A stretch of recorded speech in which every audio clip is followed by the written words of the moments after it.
Welcome to Duck Season Somewhere podcast. This episode is brought to you by the following sponsors. GetDucks.com, your proven source for the very best waterfowl hunting adventures. Argentina, Mexico, 6 whole continents worth. For 2 decades, we've delivered real duck hunts for real duck hunters. And USHuntList.com, because the next great hunt is closer than you think. Search our database of proven U.S. and Canadian outfits. Contact them directly with confidence. Trust is earned. By the numbers, 121 waterfowl subspecies bagged on 6 continents, 20 countries, 36 U.S. states, and growing.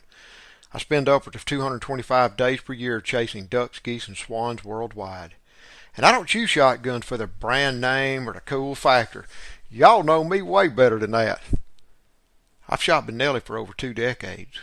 I continue shooting Benelli shotguns for their simplicity, utter reliability, and superior performance. Whether hunting near home or halfway across the world, that is the stuff that matters. Sit means sit and stay until it doesn't. No matter how well or how often trained, retrievers want those ducks as badly as we do, maybe even more. Char dog might be titled, but she's still just a dog. I'm over 50 years old and I still do dumb stuff, trust me. Retrievers are family. I wouldn't endanger my children near heavy traffic, and I'm not going to risk my dog jumping in front of blazing guns either. Gundog Outdoors' patented quick-release safety system is fully adjustable, tethers to any blind or stand, has titanium stakes for frozen ground, and a quick-release marine-grade shackle to quickly release Fido when the smoke clears. Visit gundogoutdoors.com. Connect with them on Instagram at Gundog Outdoors to see their growing line of Gundog safety and performance products. Enter hashtag GetDucks to receive 15% discount off of your first order. Boss Shot Shell's copper-plated bismuth tin alloy is the good old days again. Steel shot's come a long way in the past 30 years, but will never, ever perform like good old-fashioned lead. Say goodbye to all that gimmicky, high recoil, compensation, science, hype, and hello to superior performance. Know your pattern, take ethical shots, make clean kills. That is the boss way. The good old days are now. It really is duck season somewhere for 365 days per year. Duck Season Somewhere takes me year-round to worldwide destinations where I visit with the most interesting people. I'm your host, Ramsey Russell. Join me here to listen to those conversations. Welcome back to a special episode of Duck Season Somewhere. You know, on December 7th, 1944 has been described by FDR as a date which will live in infamy. That's the day the Japanese declared war on the United States and bombed Pearl Harbor. And I remember my grandfather telling me as a child, 2 or 3 decades later, I remember him describing that day as a beautiful day in Mississippi. They had gone to church, he and my grandmother. They had had some friends come over to eat lunch, fried chicken, mashed potatoes, some gravy. And I bet that meal included some of her homemade dinner rolls, and they were sitting on the front porch listening to the radio. That's what folks did back then. They sat on the front porch and they listened to a great big wooden radio when they interrupted the program to announce that the Japs had bombed Pearl Harbor. Today's guest, Mr. Joseph Richard from Louisiana, is 97 years young. He's a lifetime resident of Louisiana, and he was there at Pearl Harbor on that fateful day. Mr. Richard, how are you today? Just fine. Yes, sir. And you are living in Louisiana. You were born and raised in Louisiana. Is that correct? That's right. Yes, sir. What events led to your joining the U.S. Navy preceding World War II? I finished welding school, and work was pretty hard to get. I decided to join the Navy, and they promised me a job as a welder, and That's where I went. Yes, sir. Do you remember the events of December 7, 1944? Well, you can't never forget that. It may a little be back in your mind, but it's always fresh. Yes, sir. What were you doing that morning? How did your morning begin? Well, I was getting ready to go ashore. I was eating grapes. Yes, sir. And what happened? Can you describe in detail the morning to that event? Well, first thing I knew, I could hear all kind of noise. I looked through the porthole and I could see that smoke. So I went on top side. That's when I seen the planes. And after one of them banked, I seen the red ball, and I knew we were in trouble. And they would wave at us. They were so low, to drop the torpedoes so they wouldn't go underneath the battle wagons. I could see them, and they just waved at me. Really? Yeah, well, it passed over our ship. We was in the wake of where they had to come to hit the battle wagons. It was going over us. My goodness. What ship were you on? I was on the USS Regal. It was a destroyer tender. Yes, sir. We got hit with a shrapnel bomb. We had 150 holes in the ship, and we had a wheelboat tied in the bow and had three men in it. They dropped a bomb that went between the three men, went to the boat, and didn't go off. We were real lucky because if that bomb would have went off, there ain't no telling what would have happened. Yes, sir. What so you're fixing to go to shore. You see you hear the bombs go off and you see planes with the red circle on them. They're so low they're waving to you. That's right. What happened then? They kept bombing, and there was nothing we could do because we didn't have no power. We didn't have no guns or nothing. They caught us a surprise. By the time we woke up, they had everything destroyed. Do you know who dropped the first bomb on December the 7th? No, sir. We did. We had a Japanese sub trying to get in the harbor, and the destroyer dropped depth charges on it just before the planes came in. So he was the one that sunk the first ship of the war. Was one of the little two-man subs. I don't believe I'd ever heard that story. Saying, beg your pardon? I had never heard that. Well, they said they didn't sink it, but about 2 years ago they raised the little sub up, and the fellow that kept saying that, they had him there so he could see the evidence. My goodness. Yeah. Well, y'all were the U.S. was caught flat-footed, unaware. It was a surprise attack. For how long? Well, for how long did the bombing last? Oh, about 2 hours at the most. But we knew that the Japanese ship, was in natural water. I knew 3 months in advance that the fleet was out there. The destroyers would come along and they'd tell us that, that the Jap fleet, they named all the aircraft carriers, the cruisers, the battle wagons, and everything, because they had been out there just, maneuvering in natural water. But Roosevelt didn't know. J. Edgar Hoover had got the message, but he never did. He deleted that from the file that the Japs was, So Roosevelt didn't know anything, but J. Edgar Hoover knew, and he didn't tell the president. Really? Yeah. I did not know that. It was something, I'll tell you. And my job right after that was as a ship fitter. This was to try and get these people off the Arizona. We got 33 of them, and then we had to stop because every time we'd try to cut, the whole ocean would catch a fire. Because of the fuel on the water? Or fuel on the water. And, how did you know they were down in the ship hold? Were they communicating? We just cut and hope it was bottom up. We just cut and hope we could get to the where they were at. But I heard, I don't know what it was, and that was like a tapping until December the 7th. But I don't, we never answered them back because we didn't want to get them hope because we knew we couldn't get to them. And then the day after that, I never heard nothing no more. Then we patrolled the harbor 3 days later on the Oklahoma. We were circling around that. I thought I heard a tap. So I asked the one in charge of the boat to cut the motor and said, paddle around. So sure enough, when we got around out here, doop, doop, doop, and we went and got our equipment, cut them out.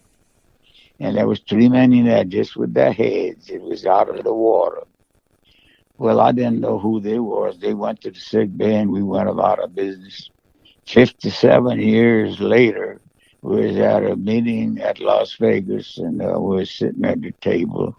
And I had a friend of mine in between me and this gentleman. He told my friend, he said, I wish I could meet the ones that cut me out of the Regal. We said, you want to meet him? Yeah, he said, I'd like to meet him. He said, well, he's right on the other side of me. So he got up and he come and we started chatting. And a few days later, a friend of mine asked me, he said, well, what did he tell you? I said, he didn't tell me nothing. He got up and kissed me. But that was something. How did it feel meeting him? Oh, we were boys after that. Oh, it was something, it makes you feel good that you knew that you helped somebody out of all of it, and then meeting them was something. Yes, sir. It was something. We remained friends. He died 3 years ago. Yes, sir. Yeah. How old were you when you joined the Navy? I joined the Navy. I was 17 years old. And we got into Pearl Harbor December the 7th. And on the 23rd, I turned 18 years old. Wow. And I turned 18 at Pearl Harbor. Yeah. I made every invasion except the first two. Even I went to 2 places where they dropped the atomic bomb. Well, that was sad to see. And the first one, they had 60,000 that got killed. And on the second bomb, 80,000 got killed. My goodness. On the first atomic bomb, when we went to deliver some equipment, on the wall where a man was standing, his imprint was printed into the wall from the flash of that bomb. Wow. Yeah. How did you spend the war between the two events, between Pearl Harbor and the atomic bomb? What were your duties and where did you spend the war after Pearl Harbor? We would follow that and repair all the ships we could that we could to keep them, to send them home to get really repaired. We didn't have no time to do anything but work because we had 3 shifts most of the time working. So I didn't get to see much of anything but work. Yes, sir. Yes, sir. Yeah. What? We had we was getting ready to we'd have been if they wouldn't have dropped the bomb in within a month. We was getting ready to invade to send troops. That would have been a disaster. We would have had that more there and kills and oh no! Thank God that Truman decided to drop the bomb. That was the best thing that ever happened to it. It was something sad to do, but it had to be done. They started it, and we had to finish it. Yes, sir. Yeah. What do you remember most when you think back to December 7, 1944? What when you're laying at home and you're thinking all these years later, what do you remember most? Well, it's all them people that was on the Arizona, and he got killed, and his body's still on it. And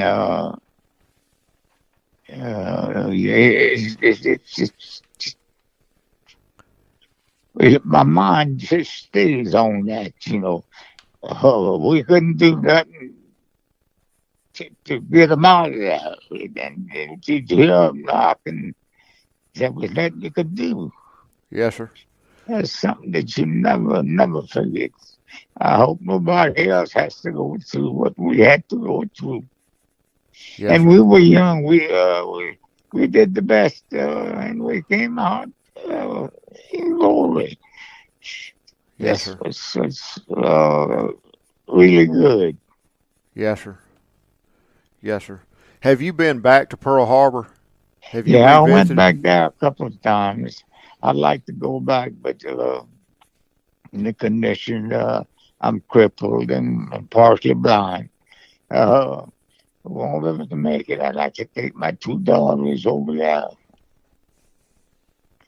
How did it? But more than that, it was 3 months before they knew I was dead or alive.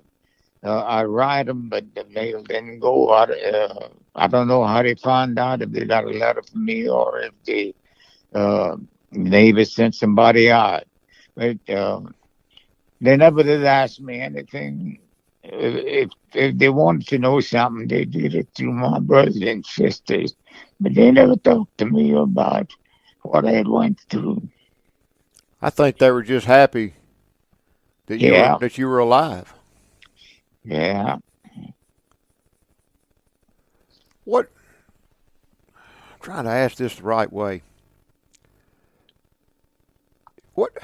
What do you feel like in all these decades since? What do you feel like the U.S. military that you and people like you that served in the U.S. military accomplished for America? Do you take a Well, we accomplished it or not. But what I see bad about it now is these young people going over there and they can't do nothing. Uh, they got this house here is protected. The other house, if they go and kill somebody, they want a court martial. Well, how can you do anything like that? It's sad to send our young people over there and let them do that to us. It's yes, just sir. not right. Yes, sir. They're And handcuffed more or less. it's just something, but uh, it's good for. I think every young man when he comes out of high school should go into the service for 2 years. I think we'd have a better generation if they go in the military right out of high school. It's hard to say, but we got to do something. Why do you feel like everybody should go in the military? Why do you think that would benefit society and young Well, people? the younger generation now is just they don't know, they don't respect even the flag. The military would put they love America or leave. Right. Do you feel a certain sense of pride when you see the American flag? Well, sure, it's a symbol. It's beautiful to see it fly, and it should be respected. It's what we live for. That's right. That's right. Mr. Richard, I certainly appreciate your generation having sacrificed and done what you did during those dark days. I feel like we all prosper and benefit under that flag thanks to your generation having served. Well, I was proud to do it, and I'd do it all over again. And I appreciate you calling and interviewing me. It was real nice of you doing it. Oh, it was my pleasure, Mr. Richard. It very certainly was. You know, I I think on behalf of everybody listening that we are truly thankful. I've got one last question for you, and I think I know the answer, but I'm going to ask you. Do do you consider yourself a hero? Oh no, I just did what my duty called for. No, I'm no hero, and I don't want to be a hero. And if I was, I wouldn't tell nobody Yes, sir. because that's what we're supposed to do: protect our country. Yes, sir. Yes, sir. Folks, in this very special short episode, y'all been listening to Mr. Joseph Richard share his experiences in Pearl Harbor, the day it was struck, the day the Japanese struck war. Mr. Richard, do you have any parting words you'd like to share? No, just thank for interviewing me. Yes, sir. Thank you very much.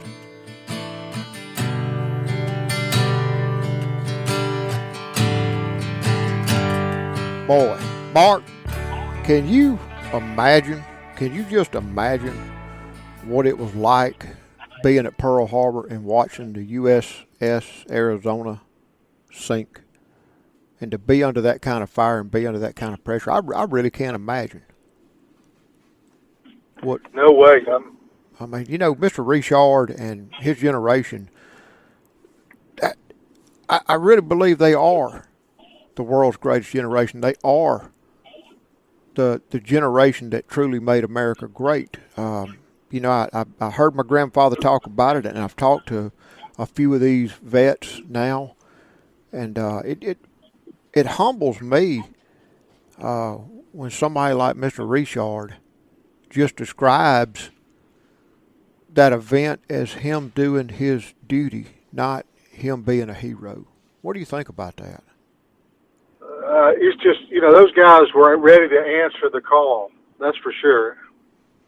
And it's amazing they put the country first, and just the sacrifices that generation made. Yeah. They just stepped a lot, up. A lot of debt owed to them.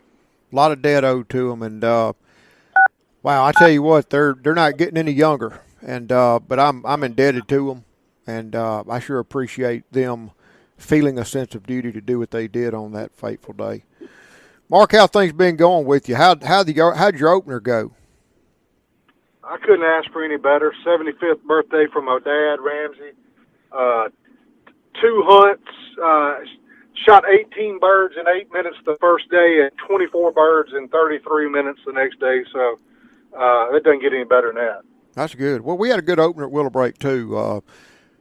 Ian Munn and I have been hunting together now for 20 consecutive openers in Mississippi at Willow Break. And, of course, Forrest's been going with us for as long as he's been going, a long time. And we had a good opener. We got a good draw. We went to a blind that we don't typically go to, and we shot quality ducks. No shovelers, no ringnecks. Didn't even see gadwalls. It was mallards and wood ducks and green-winged teal. So we felt very fortunate for that, and we're glad to do it. Of course, Forrest and I started our third annual road trip, which is the second part of an extended road trip I'm presently involved with. And so I got to come home for 2 or 3 days, got to go through some familiar moves with at my camp and my duck holes and my family, and celebrate Thanksgiving. But then we were right back on the road, and it's well and going now. I'm gonna tell you, we're in Michigan right now. So are we at the halfway point of this kind of road trip? This North American tour? Yeah, we're probably for the 2020 North American Waterfowl Tour. We're probably getting pretty dang close to halfway, maybe a little over halfway. I'd say we're over halfway in terms of days, probably in terms of states. You know, I left Mississippi and made a big run, knocking off states I'd never hunted ducks in before, catching up with some old buddies and some favorite places. I knocked off, we knocked off, where did I go? Iowa, Wisconsin, passed across Minnesota and spent about 9-10 days in North Dakota jumping around, basically from the southeast corner up to the northwest and all points in between. Spent a good long time there in Utah jumping around some of the camps and public land with friends, and everything from ducks to swans, jumped down to Arizona, then New Mexico. Kind of like that Forrest Gump. You know, he ran into the driveway, got that far, went to into town, into the county, state Alabama line, and just kept on going. And that's kind of how I felt at times on those long stretches in between destinations. It's a true run and gun. Forrest and I have been going up through the Central Flyway more or less. Just imagine a territory from Mississippi up to Nebraska, the North Platte River, driving for the last couple of years. And this year we did not. Just this year we went north to Indiana, Michigan, and now we're heading east. This is the second leg of the trip, but on this first leg that took you from up north through the, Wisconsin, Iowa, over North Dakota, then down into the Southwest. Any idea, Ramsey, kind of a ballpark figure? What are we looking at miles on your truck that you've thrown in so far on this trip? I'm gonna guess 10,000 miles, just because I'm gonna guess that. And I think that's pretty darn close because I changed my oil the day before I left, and it was past due for an oil change, well past due when I come rolling in before Thanksgiving. Took it back. And, man, it's clicking along. You know, that truck doesn't need an oil change but every 7,000 miles. So, it's going to be due for an oil change when we get back, no doubt. Man, these trips, there's some specific hunts I'd like to, I saw following you on social media, and look, I want to tell you, the stories every morning, getting up and following those are honestly highlights. I like, all right, let me see where we are, where we're going, and what it looks like, and what the plan is. So there's some specific hunts that I want to ask you about from your trip, and maybe get some feedback on it. I want to start with one that was the North Dakota thing. Everybody, 99% of the people, like you said, are going to think North Dakota, dry field potholes or dry field hunting. Yeah, mallard and Canada geese, snow geese. You threw us a curveball with that diver hunt up there. And, well, that was a huge opportunity for me too. A little bit, just a little more of the behind the scenes on that. I'll give you that because and what so kind of compels me about these travel and this road trip and doing what I do is it's not necessarily the ducks, it's where they take you off the beaten path. So just like you said, North Dakota, dry field hunts, mallards, Canada geese, snow geese, and all of a sudden I get an invite to come shoot divers. And Jeff Palayo, podcast has already aired, but we go off and the man's got a beautiful wooden decoy collection, soaking he calls it, out there on a dry blind, and targeting bluebills and canvasbacks and redheads. There were some golden eyes. Some golden eyes and some buffleheads.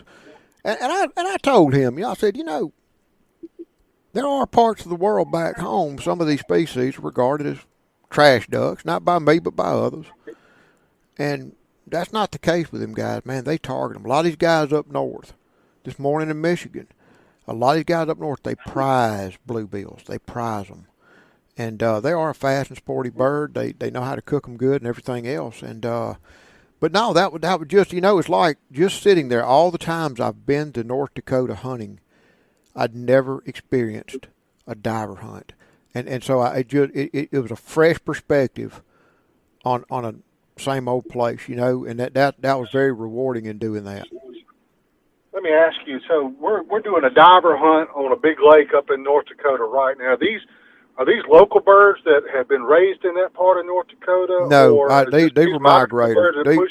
They may raise some of those species here, but I know they had gotten a fresh slug of birds because it was cold. It was bone chilling cold. A big front had hit, and they were excited because there were a lot of new birds buzzing through. They think they may have lost a few of them, but they picked up a lot of them. They had not been seeing some of those birds. Some of those species, we saw canvasbacks, shot a bunch of bluebills, and shot some golden eyes, shot some buffleheads. No, those were birds coming out of Canada for sure. Those now you got some good video of swans working over the spread too, right? I did. I think he's going to name that little private lake his Swan Lake, and those birds were brand new. They had been seeing a few swans, but in the minute that front hit, there were hundreds of swans. Chris Nicolai came down with his daughter Grace. She was still shooting a 20 gauge, and she tried to get her tag. She was the only one that had a tag for North Dakota, and she hunted with us. And that particular day, the wind just wasn't cooperating the day she showed up, so she didn't get to close the deal. But there were a lot of swans in the area. Yeah, that was what's the deal with the swans up there? Is it just tell me about that. They're migrating through. 2/3. As far as hunting them, you got to have a permit. You can buy a permit. You got to be drawn. Oh, you got to get drawn, and if they got any left over, you can buy them over the counter. But you have to get drawn. This year, because Canada was closed, there was a high demand. Non-residents coming to North Dakota, a lot of pressure. All the outfitters, everybody recognized a significant increase in numbers of white trailers and out-of-state plates prowling around, outfitter bookings. So the COVID effect was easy to see. Oh, it was easy to see. Very, very easy to see. Extremely easy to see. Extremely easy to see. And so the tags were, a lot of people for the first time anybody could remember did not get drawn. I did not get drawn for North Dakota, and there were none available after the drawing to buy over the counter. I'll continue to apply. I'm going to shoot a swan in all 10 states now that are legal if I can. I did get one in Utah, which was a hard draw.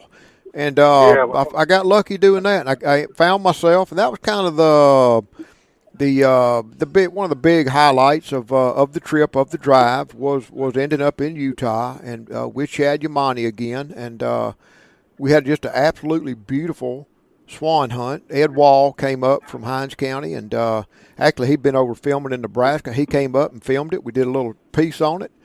And not just about Ramsey shooting a swan, but about swans themselves. They're a very iconic species.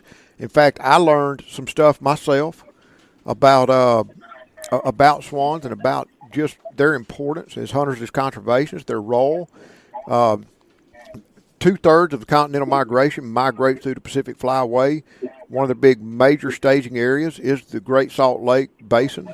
There's tons of sago pondweed, and back in the 50s, they were literally eating so much sago pondweed that when they get back in the spring, after the thing froze out, they fly south. When they got back in the spring, there wasn't enough really to get them back up to the Arctic in good shape, and where they bred, and the biologists started seeing a decline in swans, and they came up with the idea of hunters having a season in Utah for swans, and just to put just enough pressure on the birds to kind of push them on down the flyway, get them on out of there before the freeze, just to kind of keep them moving down the pipeline so that there would be some sago pond when they come back. And that is how swan hunting became a thing in the United States of America, was Utah.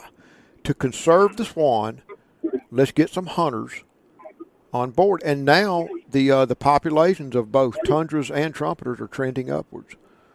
And so, that's where hunters can really pat themselves on the back and say, this is how we help conserve wildlife. Ramsey, when we talk about these swans and these tags, do you have any idea how many tags are put out there for purchase on average for a state? I don't know. I don't know for all the states. In the state of Utah, I think they're putting out about 2,500 tags. I think that's right. I cannot recall the exact number. I know that Rich Hansen, we interviewed him, the biologist there at Ogden Bay. He's a state banding coordinator for the state of Utah. He's coming back on. You'll hear him in a few weeks, and he says that number. I think it's around 2,500. I think that's right. It may be 600 and 2,500 applicants. I may have my numbers mixed up. It's not a ton. And is there a limit on out-of-state people that can purchase a tag? That I don't know. I think all the names go into the same hat. And I know that in Delaware and Idaho, the two states that most recently let a swan season, I think they both started with residents only, about 65, and then now this past year Delaware opened it up for non-residents. Still, there's only 65 total, and I think Idaho's going to be around 65 total. Let's talk about your specific swan hunt for a moment. I'm curious because I saw on your feed, on your social media feed, that the video appeared when y'all went, when you went swan hunting. Y'all didn't go out at first light. Y'all kind of looked like it was on up in the day when y'all decided. Yeah, we would have gone out at we would have gone out at first light, but it was really, really bad weather. It was a momentarily blizzard. And so we just waited on the snow to let up a little bit. We knew they wouldn't fly in low visibility snow, so we just basically sat at the boat ramp until we could see the radar and see that it was fixing to pass. And once it started to pass, we jumped out, hit the canals, and went to the place we were going to go to hunt that flyway that Chad had picked, and quickly set up a bunch of decoys and a few ducks, and got hidden real well, and waited on a big white bird. Had some young birds in the area, had some family groups that didn't decoy, and then it wasn't long. I'm going to say an hour and a half, 2 hours into it, great big white bird come easing up in there and put him down, come right into the pocket, sailed right. I had pointed to Ed, I'm going to shoot him when he gets right there. When he gets right there is when I'm going to shoot him. And that's exactly where he was when I double tapped him. Boom, boom. That's the third one I've shot. And you know, if you don't hit them in the head and their head fly back over their body, they die in slow motion. They're a very big bird. 2 solid hits, he was down. You know, first hit he'd have gone down. I got excited, I guess. Boom, boom, just old mafia double tap, and got him good. But it was a very, very exciting hunt. You know, on the one hand, it's North America's largest waterfowl. I'm excited for them. I love them. Very, very beautiful, very iconic species when they fly, and it all boils down to one trigger pull, just one play, one bird. That's it. But if you don't miss, you know, a lot of people do miss that bird. They were telling me because they tend to body shoot them. You're focusing on the big white bird instead of on its head, and you've got to look at their head. You've got to key in on their head when you start swinging through. Yeah, that big body, big breast would make an inviting target, I guess. It would make an inviting target. You know, got a 6-foot wingspan, probably a 3.5-foot neck. Their body, that gander I shot, they call them a cob. They call the males cobs. Was 22 pounds. It was the largest. Wow. It was the largest swan that Chad had laid his hands on at the time for the season. Which one? For the guys that are not familiar, which one was this? The trumpeter or the tundra? It was the tundra. The state of Utah, they shut their season down because you report them. Once you shoot a swan, it must be reported within, say, 24 hours. And you go to a biologist, and they take bill measurements, and they take a little biological. And it's like 55 centimeters or less. Is a trumpeter, and larger is a 55 millimeters or less is a tundra swan. Larger than that, when it gets up in that 60 range, is getting into trumpeter. And of course, the in hand, you can really see the what they call it. It's a yellow eye patch right there in what they call the lores, a notable yellow eye patch on the tundra swans, and that's what I shot with a tundra. And the week after, you know, I was scared because once I was there, I got an email from Utah saying, check your email regularly because there had been 14 trumpeters killed, and once they hit 20, it was going to shut down. And so it could have been any day. I wouldn't. They'd have shut the season down, and even though I'd gotten drawn, which is a hard draw, I wouldn't have got to go hunt my bird. That happens. So you're saying that. You're saying that they shut the season down when they reach 20? When 20 trumpeters have been reported in the state of Utah, they shut the season down. Yep. So you can't shoot any more tundras either then? No more nothing. No more swans. Yep. I got you. That's how they roll. You know, that was an interesting hunt, and, you know, and equally interesting and a style of hunting that really looks cool. Tell us about that black silhouetted shallow water layout. You know, tell me about that. That is a distinct Great Salt Lakes hunting method. And I guess I was as excited to do it as actually go shoot a swan. I'd shot swans before in North Carolina. I was very just excited to do that particular hunt. And, you know, A lot of people believe that the airboat was invented in the Great Salt Lakes, where you've got just tens of thousands of acres of open water, inches deep, and it's like once those duck hunters figured out how to access those remote, shallow water areas where ducks like to hang out, then they had to figure out how to hide. Where do we hide? There's no vegetation, there's no cattails, there's no nothing. There's nothing to hide in. And when you see those rafts of birds out there on the water across there, it just looks like a black raft. You know, the reflection of the water, the reflection of the sun, the scenery all around it. You just see silhouettes, black silhouettes. And somebody very smart, had the idea of going and hand cutting a bunch of silhouettes in the shape of ducks and painting them black and sticking out hundreds of them in a long column. And then we came in with these little open coffin blinds, kind of like these little sleds we pull decoys in there at Willowbreak, but black, and we put them in the decoys. You sit in them, and you, of course, the bottom is touching the soil. It's just a few inches deep, and that's how you stay dry. And you're low profile below them, and the green wings and the shovelers and the golden eyes particularly they come in low and fast and hard, right in your face. It was a riot. It was an absolute riot. Strictly a Utah style. You know what it reminds me of the body booting they do back east, except it's shallow water. Instead of that's right. being out it's in very all similar. your decoys and body booting, you're doing it in a sled in shallow water, right? Yeah, that's it. I would yeah, that's a good way of thinking of it. It's kind of like body booting, and it was shallow decoys and shallow water. And there's a good chance that Forrest and I are going to do some body booting in Delaware for Brant. It's pending right now with an associate of ours, Brian Rogers, over at Foul Intensity Outfitters. He's trying to get off work. He's a firefighter, his main job, but does a really, really good job hunting out on the East Coast, and we're actually looking at doing some body booting. I've done some body booting up in this part of the world where we got behind Canada geese and shot canvasbacks on Lake St. Clair. Talk about cold. Now, that's only fun when it's not cold. But going out there to Utah, that was a really, really cool deal. Shooting the swan was awesome, and going out and hunting that style, that Great Salt Lake black platforms was a lot of fun, and just kind of one of them kind of funny life experiences I'm looking for in duck hunting. Yeah, I really enjoyed that. And while something else, another big highlight in Utah was going to some of those old duck camps. There's a lot of old duck camps around Utah.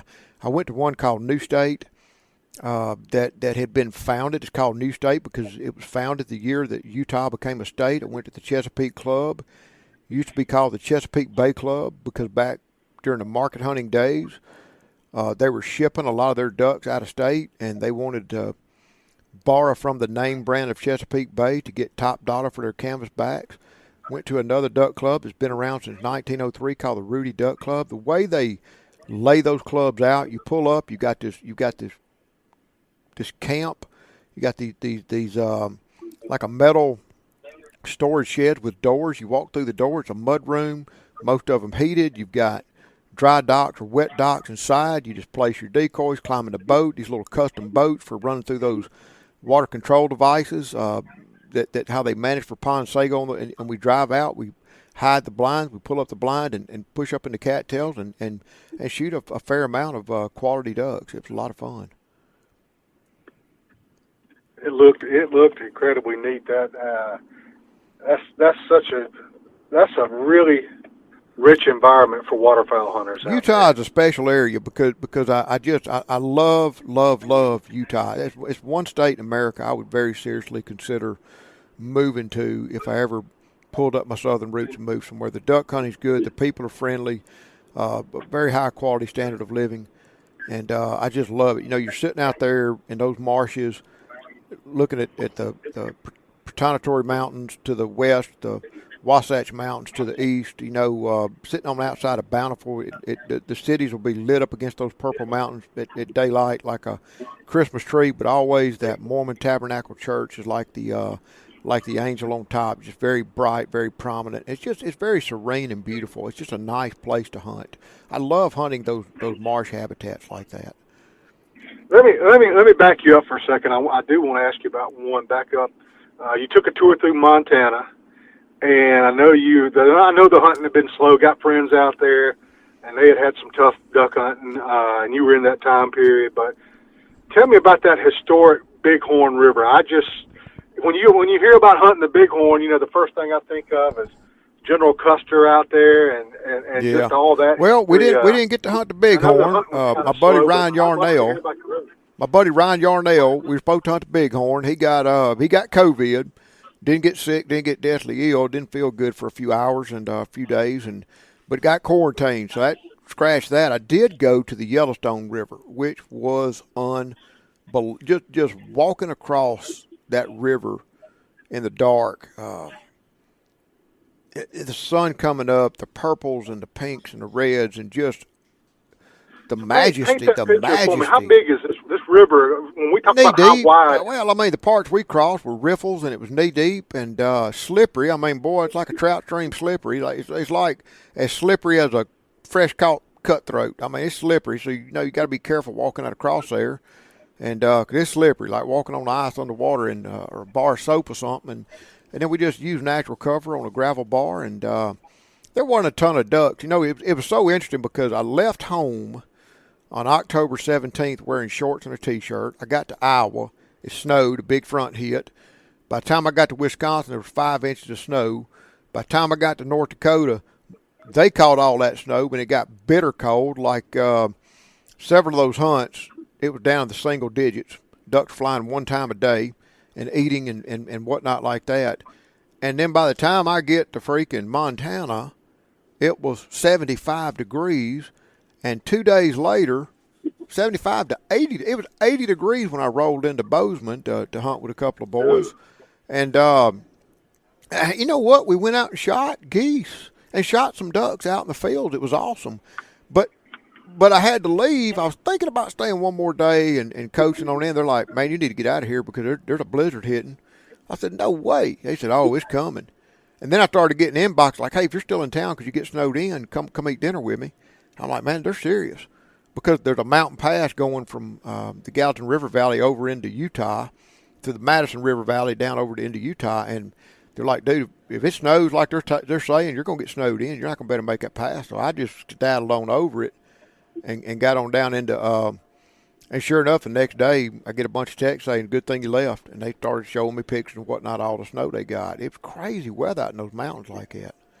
And when you're putting a trip together like this, I guess, these deadlines where you have to get on, it's kind of a well-oiled machine as you kind of get out. I try to do that. Your deadlines. Huh? Sometimes when I do these 6 and 8 week trips, I'll end up spending 2 or 3 nights at a hotel and, washing clothes or doing something like that. And on this particular trip, stayed with a lot of people's house. That wasn't an issue. And I just tried to really run it and make every day count.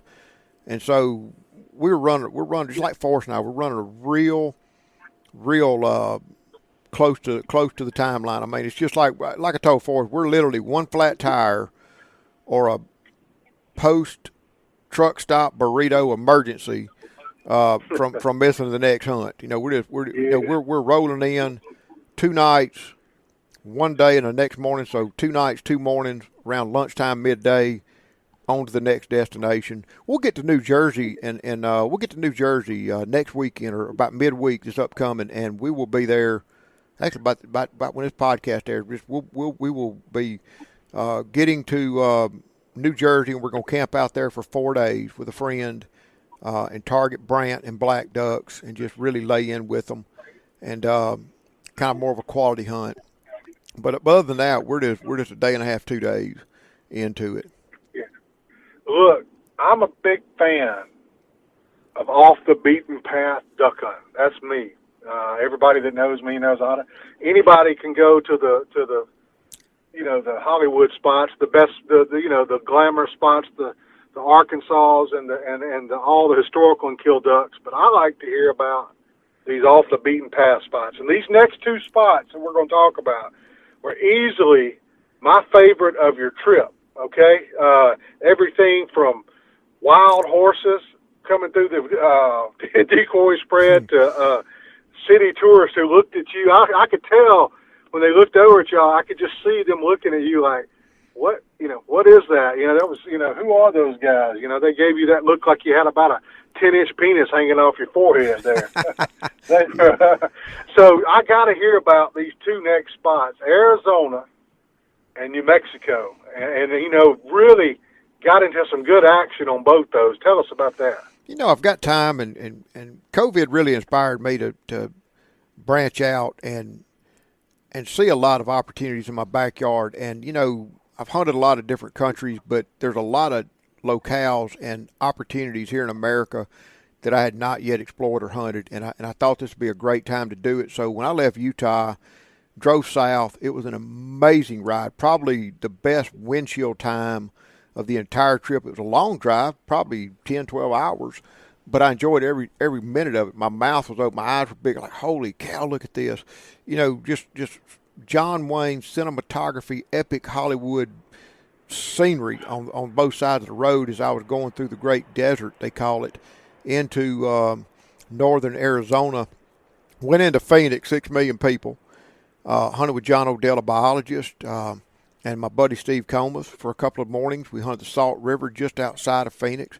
And it was so amazing because you go from this metropolis of Mesa, Arizona, and at about the 11th green light, you're on national forest land, the Sonora Desert, and it's pitch black.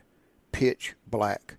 You can see every star in the sky all of a sudden. And drive to a little parking area and park. And we walk down a sand trail down to this little salt river that's 10, 15 yards wide. It's like a little clear trout stream. Pitch a few decoys and start hunting ducks. And there were other places we could have hunted and will hunt next time I go to Arizona. But I got to really see how a lot of Arizona hunters hunt. And at times when it's cloudy, they won't. When things are going on and making ducks move, it can be a little more productive. As it wasn't. Had some great visit time, saw some great scenery. Like, one day, boy, I tell you, it's like Toto, you ain't in Kansas no more. Sitting out there on that Salt River one day, and we hear some bushes rustling, hear some people talking. It's 3 European photographers come stalking along. Oh, hey, hello, how are you? And then later, some cowboys come by, or just some people riding horses. And then the next day hunting, we had a herd. I did not know there were wild horses in Arizona. We had a herd of wild horses, Mustangs, come walk through the decoys. That was interesting.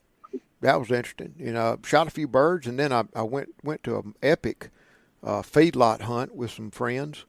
And really Argentina-like, not almost Argentina. It was epic. The number of pigeons and decoy and pigeons we shot around this feedlot. Your Instagram feed looked plaguish, like the. Oh, it was unbelievable. Yeah. I spent a lot of time just filming some of that stuff, but then we kind of the highlight of Arizona was going down to.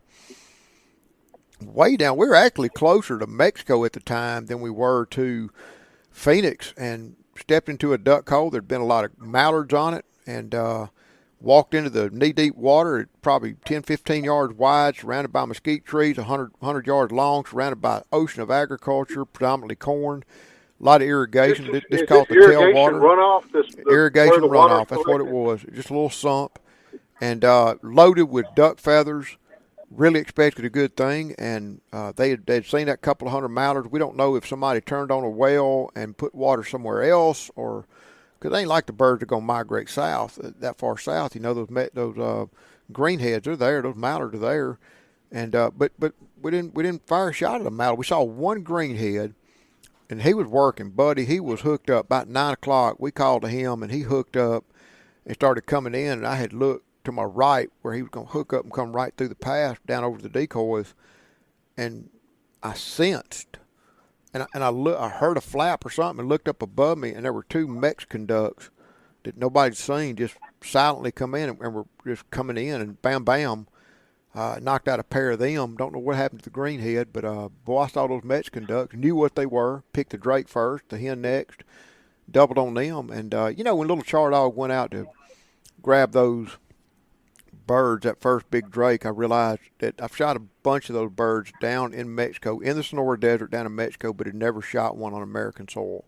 And that really, to me, other than the people and the culture and the visits and the stories, and the habitat and stuff like that. That duck hunting wise, that was a big highlight for Arizona. 'Cause I got to knock kind of a life list species off my bucket list. That was good. I was a big fan of the Arizona hunt, and then the New Mexico. Wow. Well, that was the grand finale. It turned out to be the grand finale. Hey, I talked to David. I'm gonna be honest with you. The Mexico hunt, the New Mexico hunt. I think the biggest miracle of all is I don't know how you didn't shit yourself after eating a morning burrito and a cup of coffee. It was a dang good burrito, man. They didn't buffet me a bit. I guess I got a cast iron stomach, but David Masters had invited me to come by, and I didn't get there. It was such a long drive from Arizona to his place. I didn't get there at about 8:30 at night, and his wife just had this incredible homemade New Mexican chili rellenos and tamales and tacos and all this wonderful food ready. And we feasted and went to bed late and got up early and went to the Rio Grande River and hunted. And it was just one of those days. Wasn't tons of ducks. We saw some high duck going elsewhere, but just wasn't a lot of traffic, wasn't a lot of activity.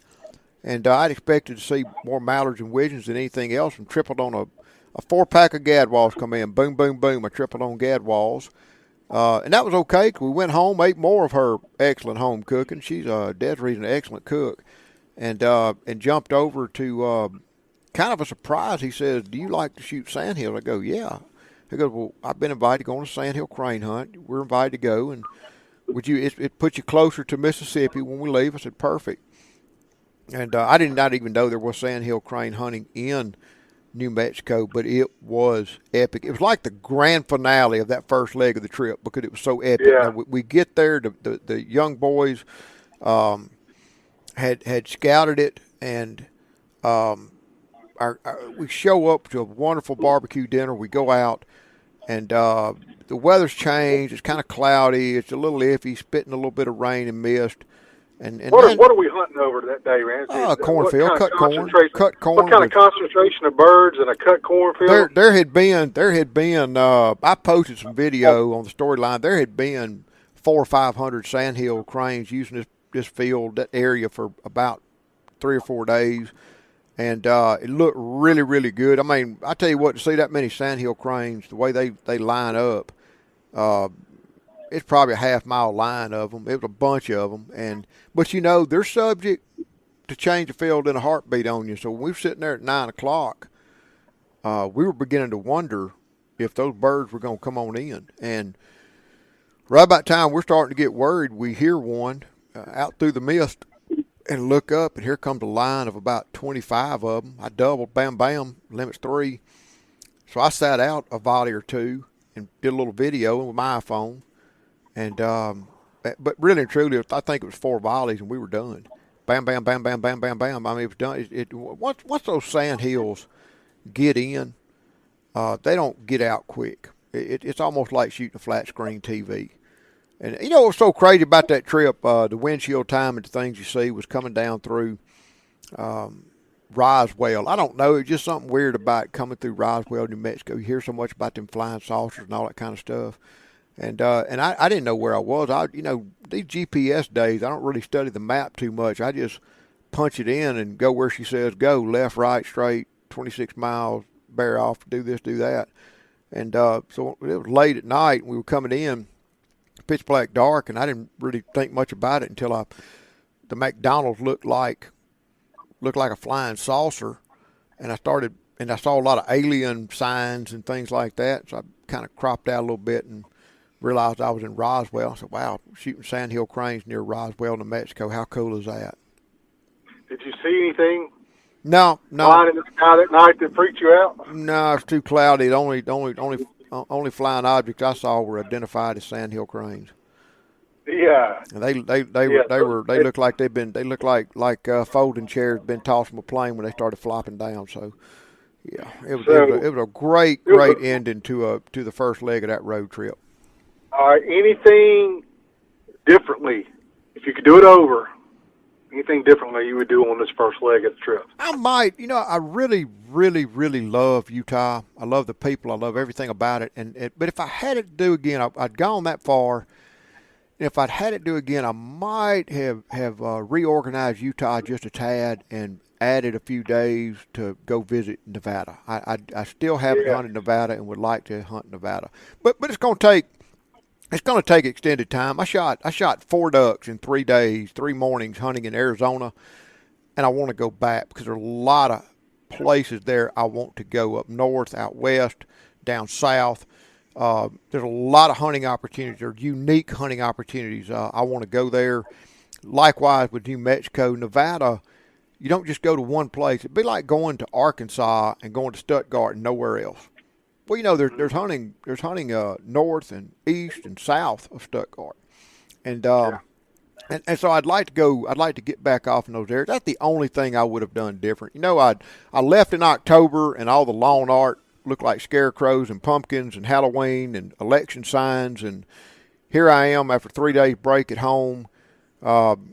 And now the Christmas decorations are up and in full swing, and it's just, but golly, man, it's too many places and not enough time to see it all.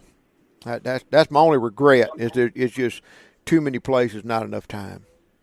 Hey, Char baby doll grew up on this trip, huh? She did.